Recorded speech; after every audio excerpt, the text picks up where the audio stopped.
یہ سلسلہ علیہ قادریہ شریف، ٹھیک ہے جی. حضور حضرت مولا علی مشکل کشا رضی اللہ تعالیٰ عنہ اور مرید ہیں ہمارے آقا کریم علیہ السلام کے ہیں. قربان جاؤں حضرت سیدنا صدیق اکبر رضی اللہ تعالیٰ عنہ اس حدیث کے راوی ہیں. اگر کوئی بات ہوتی تو کبھی روایت نہ کرتے. ذرا محبتیں دیکھو. محمد الرسول اللہ والذین معہ اشداء علی الکفار رحماء بینہم. وہ ایسی کو بات تھی نہیں حضرت. اس کے راوی جناب صدیق اکبر ہیں. اگر کوئی بات ہوتی کبھی روایت نہ کرتے. آپ فرماتے ہیں حضرت علی رضی اللہ تعالیٰ عنہ سے، اے علی میں نے حضور نبی کریم علیہ السلام کو کہتے ہوئے سنا ہے کہ میری بارگاہ میں علی کا مقام وہ ہے جو میرا مقام اللہ کی بارگاہ میں ہے. ہاں حضرت اگر ایسی کو بات ہوتی کبھی یہ روایت نہ کرتے حضرت. ہاں آگے حضرت مولا علی مشکل کشا رضی اللہ تعالیٰ عنہ کے مرید خاص ہیں حضرت امام حسن بصری رحمۃ اللہ تعالیٰ علیہ. آگے ان کے مرید ہیں حضرت سیدنا حبیب اجمی رحمۃ اللہ تعالیٰ علیہ. اور حبیب اجمی رحمۃ اللہ تعالیٰ علیہ کے لیے لکھا ہے کہ حضرت کا ابتدائی حال کچھ ٹھیک نہیں تھا. ہاں آپ کوئی سود کا معاملہ تھا، ٹھیک ہے جی.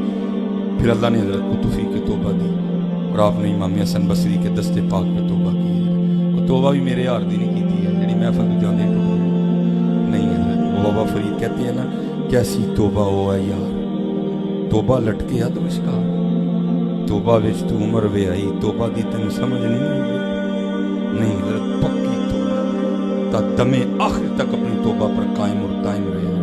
اور میں آپ کو یہ بتانے جا رہا ہوں حضرت جی، یہ تورات میں لکھا ہے. اس میں لکھا ہے، اس میں لکھا ہے جی تورات میں لکھا ہے. حضرت فضیل بن عیاض جو کہ پہلے ڈاکے مارا کرتے تھے، آپ نے جب توبہ کی نا حضرت تو آپ کو شیخ نے حکم دیا، یہ تربیت تھی ان کی. آپ نے فرمایا بھائی جو ادھر کے معاملے ہیں وہ تو معاف ہوئے، تو جو لوگوں کو ستایا وہ جا کے لوگوں سے معافی مانگنی پڑے گی. آپ جس کے پاس گئے نا کسی نے ڈر کے معافی دے دی، کسی نے اسی طرح دے دی. ایک یہودی تھا، اس نے کہا میں نے نہیں دینی، پہلے 12 سال میری خدمت کر، اب پھر معافی دے دے گا نا؟ اس نے کہا دے دوں گا. حضرت نے 12 سال اس یہودی کی خدمت کی.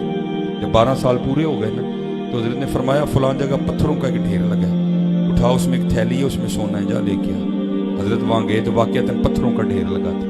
حضرت نے وہ پتھر اٹھائے، اندر سے ایک تھیلی نکلی. آپ نے نہیں اس کو کھولا. جب لے کے یہودی کے پاس آئے نا تو یہودی نے جب تھیلی کو کھول کے ڈھیلا نا تو اس میں سے سونے کے ٹکڑے گرے. وہ حضرت کے قدموں میں گر کے رونے لگ پڑا اور کہتا ہے فضیل مجھے بھی کلمہ پڑھاؤ. آپ نے فرمایا بھائی میں تجھ سے اپنی معافی مانگنے آیا ہوں، تو مجھے کہہ رہا ہے مجھے کلمہ پڑھا. تو یہودی کہتا ہے ہماری تورات میں لکھا ہے کہ جب کوئی محمدی سچی توبہ کرے گا، جب کوئی محمدی سچی توبہ کرے گا، ارے اگر مٹی کو ہاتھ لگائے گا تو سونا کر دے گا. میں نے یہ چیک کرنے کے لیے کہ تیری توبہ کچی ہے کہ پکی ہے، اس تھیلی میں نے مٹی کے ڈھیلے رکھے تھے اور دیکھ فضیل تو نے ہاتھ لگا کے ان کو سونے کا کر دیا ہے. آج ہم اس سونے کے لیے کیا کیا نہیں کر رہے. او محمد عربی علیہ السلام سے وفا کر کے تو دیکھو. اور چلے ہو جس کو ہاتھ ڈالو گے اس کو بھی سونا کر دو گے. ہاتھ تو لگاؤ حضرت. یہ کشف المحجوب شریف حضور داتا صاحب رحمت اللہ تعالی علیہ کے پیر و مرشد حضرت شیخ ابو الفضل خود علی رحمت اللہ تعالی علیہ حضرت لکھتے ہیں، یہ میرا سوٹ ہے نا بلو کلر کا، اگر کہیں سے پھٹ جائے تو اس کو پیوند لگاؤں گا، ٹھیک ہے جی. پھر پھٹ جائے تو پھر پیوند لگاؤں گا، پھر پھٹ جائے تو پھر پیوند لگاؤں گا.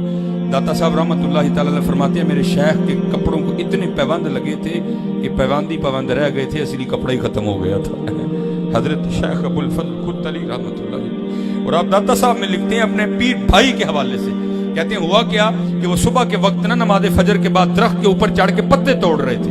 تو کیا دیکھا کہ ادھر سے حضرت شیخ ابو الفضل خود علی رحمت اللہ تعالی علیہ تشریف لا رہے ہیں. بھیا آپ بھی فجر کے بعد درخت کے اوپر چڑھے ہوں تو پیر صاحب آ جائیں تو آپ بھی خود کو چھپا لیں گے.